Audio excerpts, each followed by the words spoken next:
विश्वास के आधार पर जो परिवार के मुखिया महाराज जैसे मुंह भोजन करता है लेकिन अपने आप तक भोजन को नहीं रखता, पूरे शरीर में रक्त के माध्यम से उसकी शक्ति को फैला देता है। और मुझे तो जब भी मैं आपके पास आता हूँ सबसे पहले माताओं को नमन करता हूँ।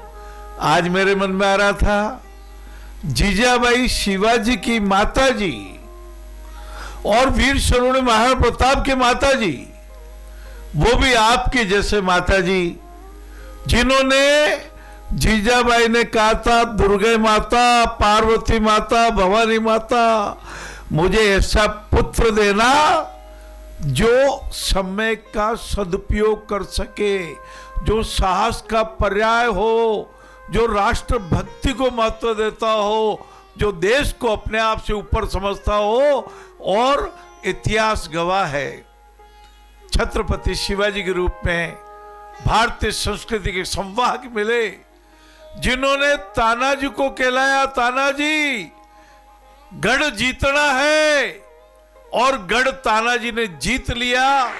ये सारी कथाएं, सभी प्रसंग आप सबको विदित है महाराज। मैं इसलिए हाजिर हुआ हूं कि उनसे हमें प्रेरणा प्राप्त करनी है। वीर शिरोमणि महाराणा प्रताप हल्दी घाटी में समर लड़ो वो चेतक रो असवारी कठे बायड़ खारो वो दूध कठे वो एक लीक दीवान कठे वो महाराणा प्रताप कठे हल्दी घाटी के माटी से अपने मस्तक को सुशोभित कीजिए, शौर्य का प्रकाश होगा। अवसर का सदुपयोग राष्ट्र भक्ति के लिए, कोई छोटी छोटी बातें नहीं है महाराज, बड़ी बड़ी बात। जब गंगोत्री यात्रा में जाने का परम सौभाग्य प्राप्त हुआ, स्थान स्थान पर हमने अनुभव किया, रोमांचकारी अनुभव किए, आध्यात्मिक अनुभव किए, जागरण के अनुभव किए। आप श्री देख पा रहे हैं दृश्य नारायण सेवा संस्थान द्वारा संगठित नारायण गौमुख स्नेह सत्संग गंगोत्री धाम उत्तराखंड के। सूरज चांद सितारे हर प्यासा प्राण पुकारे, पर्वत गिरी और हिमालय खोले अंबर के द्वार। अब जब गंगोत्री तीर्थ में पधार गए, वहां पहुंच गए, तो हम तो कृतार्थ हो गए महाराज।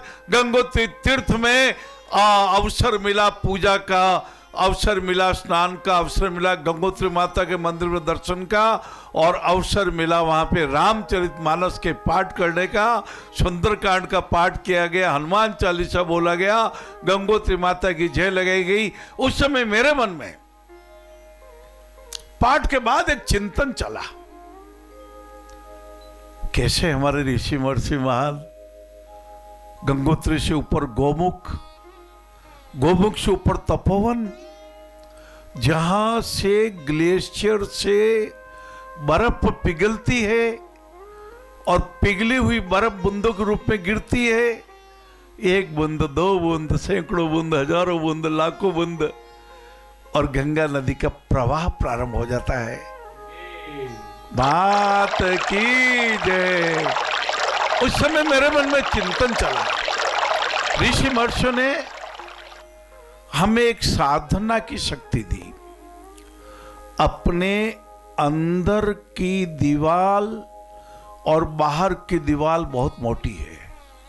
हमें लगता है बाहर से चीजें हो रही है, किसी ने मान लो अपमान ही कर दिया बाहर से कुछ चीज आई।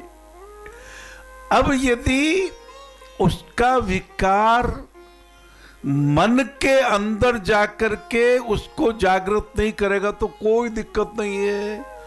सम सुख दुख भावी हो गए, मान अपमान में एक रहे, मान और अपमान ही जिनके लिए दोनों एक समान है, वो सच्चा इंसान है, इस धरती का भगवान रे। अगर किसी का अंग जले, दुनिया को मीठी सुहास दे, दीपक का अपना जीवन है जो दूजों को अपना प्रकाश दे। ऐसे भाव यदि आ गए तो विकार नहीं, वो तो सद ज्ञान है महाराज, वो तो सद विचार है, वो शील है, वो अंदर की शुद्धि है, वो बाहर की शुद्धि है।